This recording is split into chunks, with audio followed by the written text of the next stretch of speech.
big mi muina hor quang chung le har nak tilian zong tan kau man me ka ti lai lo ka zam lai lo Giêsu ka bang phiang te in kang hal cha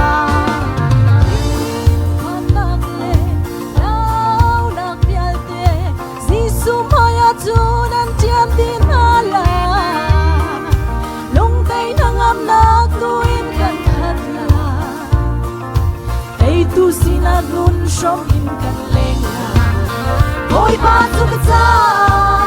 Ral syom trikasi Say til po katung at lunghan sa katitilay lo Apek miya dot na Ni kanun tua kulta Himte inakil bensa po'y pakalo Kanun naklam chuana Zot pa nakle Ti naksong ni kanton kaun halay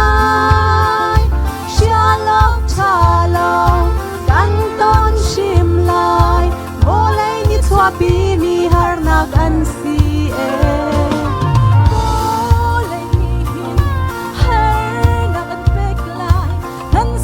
Suni katay jangati Kantay na kan boy si sumaya tu Swalton na bielde zong anlaw nila Boy batu kata Ral syom tribigasi Say til po katung at lunghan sa kachitilay lo Apek miya doon na Ni kanun tua gulsa Himte inakil bensa boy pakalo Katitilay lo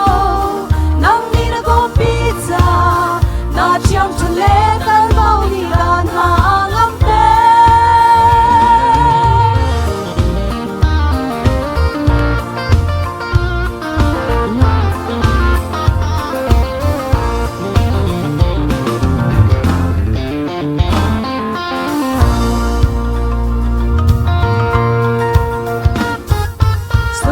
Kanton mile da anak hani boy babaw chan zia akan tiang te ama dot na lezang fa na thuk dewin kan hal khonak cha tuan raksi ama baw chan zia tiang tu chu boy pani chu na bom zung sa don na Paglen av damin ha som hi Atung merito isang tuasi Boy batu kata Ral syom tribigasi Say til po katung at lunghan sa katitilay lo Apek miya dot na Ni kanun tua kulta Himte inakil bensa boy pakalo Katitilay lo Nang ninagong pizza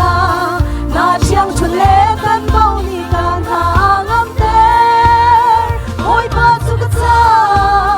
Ral syom tribigasi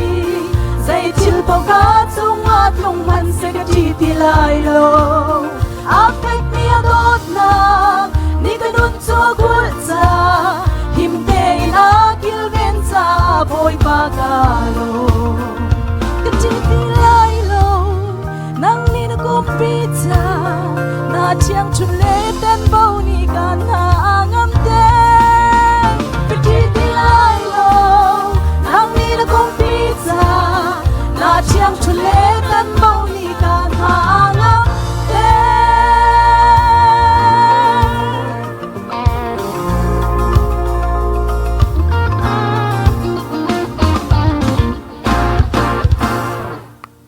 Boy panikan zati chat la chuan na kan pek pek ko se